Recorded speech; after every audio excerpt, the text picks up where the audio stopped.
Hey everybody, my name's Mike Montgomery, and today we are renovating my living room, and I'm getting some help from my mom. So let's get started on modern builds. You nailed it, good job. The first thing I'm doing is demoing out this mantel. Safe to say, your mantel's not supposed to do that. So to take this off the wall, I began by removing the stone that was on the face of this mantel build. This is just basic 2x4 construction with cement board around the outside with tiles attached. This whole build out ended up only being held up by a few nails into those 2x4 studs, and it came off really easily. So after I stripped off the rest of the tiles from the face, I then used a masonry blade on my angle grinder to cut the edges of this stone straight instead of the stair-step pattern for a more modern look. And before we move on, I'd like to give a big thanks to the sponsor of today's episode, Sony.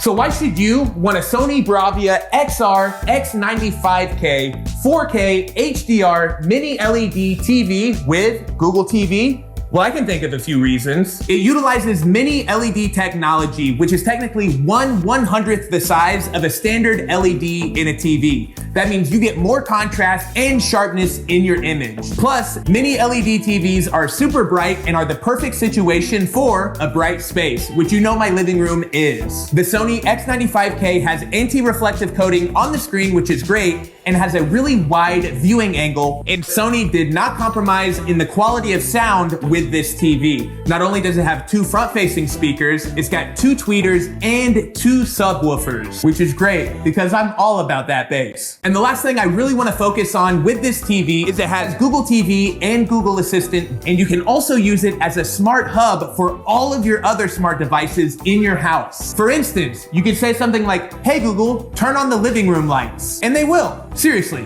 we're in the future. So to learn more and to pick up a Sony X95K for yourself, follow the link down in my description. Big thank you to Sony. Now let's get back to this living room renovation. I added this piece of plywood to replace the drywall above the fireplace, and then I worked on my skim coat to smooth out all of this drywall.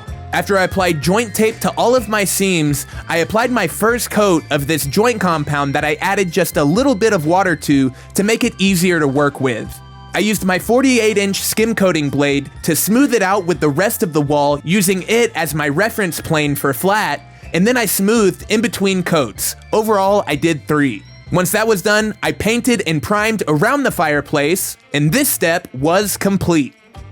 After this, my mom did have to travel back home to Oklahoma City. Big thanks for all the help. And my next step is to attempt a whitewash on the fireplace stone. Everything's looking a lot better, but this corner build out is still really big. So I just want to tone everything down so it blends in a little bit more and just looks light and airy. I've already mixed 1 part latex paint to 3 parts water, and I'll just be using a 2-inch chip brush to apply the paint. I've watched a few tutorials on this, and the trick is to apply the paint with your brush and then have a rag or a sponge to dab and wipe away paint to reveal the stone underneath. Depending on how much paint you remove, it'll affect the opacity of the whitewash, and you can go for a really subtle or a really heavy look. Overall, I did 2 whitewash coats. The first one wasn't quite strong enough, and by the second, it looked great.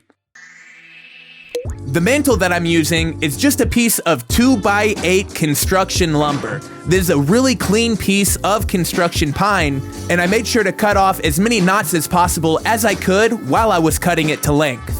I just used my circular saw and speed square and cut it from both sides, and I cut each side in multiple passes. Ooh, that cut was perfect. After it was cut to length, I used my Stud Buddy stud finder to find the 2x4s above my fireplace. Then, I used these floating shelf hardware pieces that are essentially rods with a lag screw on the end to go into the 2x4 stud behind the drywall, and those rods will slide into holes that I drill on the mantel. Check it out. I made sure to line up and measure as good as I could, then I did a test fit. Once I knew everything fit, I applied a couple coats of water-based polyurethane, let that dry overnight, and then did a final install. And if you wanted here, apply some construction adhesive once you know everything is square. Perfect! That is amazing! Oh, wow. I've got to say, that beam looks awesome. I'm using a full motion TV mount to hang my Sony X95K, and the first thing I did was attach the brackets to the TV, and then I measured how far the bottom of the bracket was from the bottom edge of the TV. That way I was sure to mount it in the right place. And this template really came in handy. Once I found where the studs were in the wall, I threw some lag screws into it, and it was a really strong setup. Awesome. And I'm not gonna lie, I was super nervous hanging this TV, but it ended up working great. Super pro. It's so freaking huge. I built this vinyl record media cabinet a year ago. You can find the full video linked below. Melamine is heavy. I had this cabinet in storage for a little while, and before I reinstalled the legs, I painted them the color Breezeway, and I'm using this 2-inch dowel as an extra leg in the center of this vinyl console. I've got a whole lot of records, and it's a lot of weight, so having this center support will help everything stay flat. I also installed these floating shelves that I made a little while back on the walls. It's just a basic plywood design with a little bit of adjustability. The turntable I'm using is a U-Turn Audio Orbit, and it's got this cool, clear acrylic platter and a visible pulley that I really like. All of my 7-inch vinyl can fit in the grooves on the media console, and then I can rotate in and out some of my favorite records to display on the floating shelves. Super cool.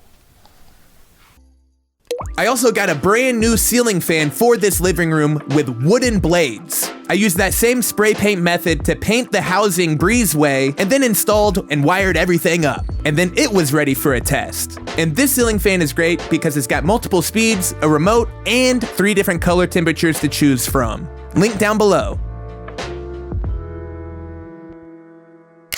By far, the biggest individual project for this living room was a DIY plywood sectional that I built for this room. I used 3/4 inch radiata pine plywood and 2x4s to create a mid-century modern inspired box sofa with ready-made cushions that I found online.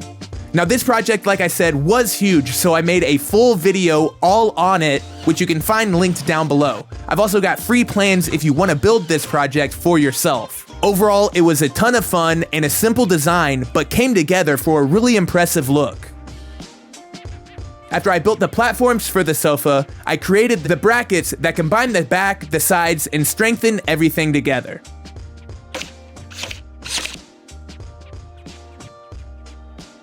You can see everything come together inside of the living room here, and I'm very happy with how it fits in the space. I made a couple of adjustments, like raising the back piece on final assembly and adding a little extra blocking after the adjustment.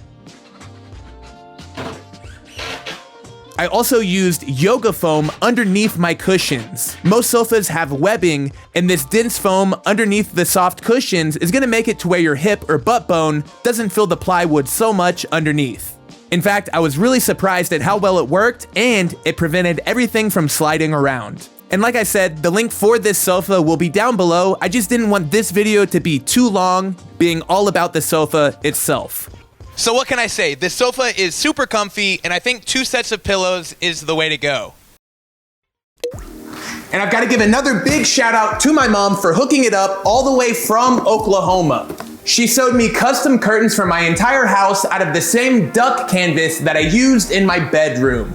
These have a really good looking brass grommet on the top every 9 inches. She custom labeled all of these. They should be perfect. Big thanks, Mom. Love you. I found these brackets on Amazon, and they fit a standard closet dowel, which is 1 5/16 inches. These fit up to 1.5 inch dowel. There were 2x4 studs that I could screw a lot of these brackets into, and for the ones that I couldn't, I made sure to pre-mark the location of all of my holes and use heavy-duty drywall anchors. The actual distance here is 37.5 inches, so I'm gonna cut this to 43.5 so it extends 3 inches on both sides. I really liked the 3-inch overhang and used that on all of the other windows as well. And before installing any dowels, I applied a coat of Simple Finish to bring out the color and contrast in the grain and just protect them in general. I also found these white hooks online. They were labeled shower hooks, but they're gonna work great for these curtains. And that's pretty much it. This install went really easy. Clean, simple, and minimalist. Way to go, Mom. And I picked up this cool irregular shaped rug on Amazon. I'm not sure if I'm sold on it yet. Let's see how it looks in place. I ordered a 4 foot by 6 foot rug, and I think I should have gone 3 foot by 5 in hindsight, even though this large rug still looks great in the space. I just don't think I needed as much going underneath the sofa. But the look is awesome. Having a custom rug like this is very unique, and the price wasn't terrible. So this living room keeps looking better and better, and the next thing I need to build is a coffee table, and I've got a cool idea. On my computer, I made an outline template of a Monstera plant leaf, and I'm gonna make a solid oak coffee table in this shape. I cut the boards for my top at a 45-degree angle to create this chevron pattern. I think it looks cool, but it also resembles the grain on a leaf. I used my pocket hole jig to connect all of my boards together with glue and screws, and then, after going to the UPS store to get my template printed, I used it to trace the line that I wanted to cut with my jigsaw. If you're interested in seeing every step of this project, I created a full video that'll be live on the Craig Jig YouTube channel. There you'll also find info and plans for this project so that you can build one for yourself. The base is just a classic mid-century modern design with a long, sexy leg, and once the base and the top were assembled, I applied 2 coats of Maker brand Simple Finish. I'm really starting to like individual oak pieces more and more. I don't necessarily like a whole kitchen of red oak cabinets, but a table or accent piece is awesome. And I've got to say, this table fits the space awesome. And one more time, link for this video will be in the description. Moving on. I am very excited about what's inside of this box. It is a massage chair. Let's go. So I'm already turning into an old guy. This is gonna be amazing for me. And the thing I like about it is it's not a full-size massage chair. Instead of being a captain's chair for a spaceship, it's a mid-century contemporary vibe, and it should look awesome in this space. Nailed it. This is awesome. Oh yeah, it's pretty dope. Review time. Compared to like one of those really big massage chairs, which I don't have room for, I would say this massages a 7 out of 10. It doesn't have a lot of the automated adjustability, but it does really good. It's got power. Anyways, we're gonna keep this renovation moving, and the next thing I need to do is paint this ugly front door the same color it is on the other side, which is breezeway. Let's do it after this is done. Contrary to popular belief, it's not always best to use a foam roller for certain paints. Make sure and check the back of whatever you're using and just use what it recommends. This cabinet and trim enamel recommends using a linen roller, and I see why. You can really apply a heavy coat with it and not get any more roller marks. I was able to apply 2 coats of paint, and this got it done. To finish out this side of the room, I hung a little bit of artwork, nothing crazy, just something to even everything out. Super pro! This hanging hardware I did use by Ook is great. I'll leave a link below. And pro tip, a magic eraser is great for getting pencil marks off a wall. So this wall behind the sofa is very large, and I just found out Walmart carries 24 by 36 inch canvases. I'm gonna attempt making some art. I already mocked something up on my computer last night, and I'm just gonna be using bare wall paint to get this done. So little fun fact about me, one of my first jobs was at a place called Wine and Palette, one of these spots where you learn to paint usually for your first time and usually get kind of drunk. It was cool, I got to help out customers a lot, and it had been a long time since I had painted. Not counting the cost of all of this leftover paint that I already had, I spent about 40 bucks on supplies, and I think that that's awesome. And really, having a one-of-a-kind piece is better than something from a store. It had been a long time since I painted though, so it took quite a bit of coats of touching up and edging up until it was finally done. After everything dried, I put some hooks on the wall and mounted my canvases. And I'm super happy with how it came out. It's totally my style and unique. Art! Art is fire, and the next thing I have to do is fill up this space on the wall. At first, I just thought a rectangle mirror would look nice, but with this square furnace, I just didn't like it. So I'm gonna attempt my largest irregular mirror to date. I already took it out of the frame. It looks awesome. The hot glue in this one actually didn't stick to the frame that well, so it popped right out. I'm gonna be using this glass cutter that I got off of Amazon. It's supposed to be high quality. I'll leave a link down below. And pro tip, it's best if you do this all in one pass with a lot of downward pressure. You're looking for this sound. That lets you know that you've got good contact and you should have a clean break. And whatever you do, avoid stopping and starting, because that's how you get jagged edges and corners. Just do it all in one pass if you can. That is 1-800 Super Pro. I cut 2 layers of 1/2-inch MDF for the backing of this mirror. That way it stays flat and doesn't break. And I cut an opening with access to the thermostat where mine's gonna be going. I sprayed rubber cement spray adhesive to both the mirror and the MDF and let them both dry until they weren't tacky at all, and then stuck them together for a permanent bond. This is a crazy strong connection, and I hung it with a little cleat above the thermostat. And this way I can still reach the thermostat for my propane furnace. So awesome. I also got a little bit more of that 3/4 inch radiata pine plywood and cut it into a nice arch shape, and I can use this to set a few potted plants on without worrying about getting water or dirt on the floors. I added felt feet to the bottom, and then once it was in the house, I threw some plants on there.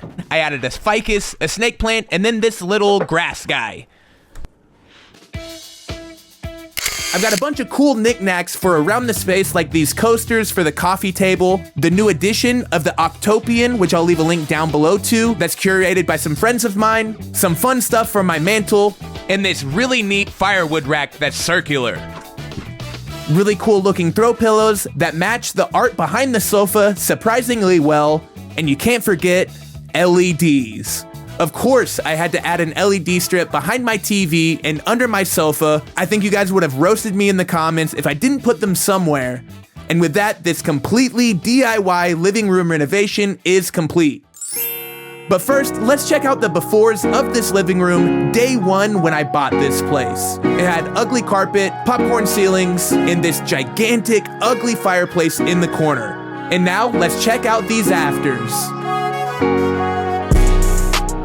What a transformation is what I keep thinking.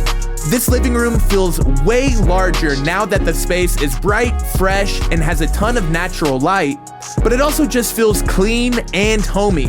A lot of people were nervous when I did a lot of contemporary finishes like stark walls and simple concrete floors, but I've really tried to add a lot of color and warmth into the space with a bunch of wood tones, natural tones, and color.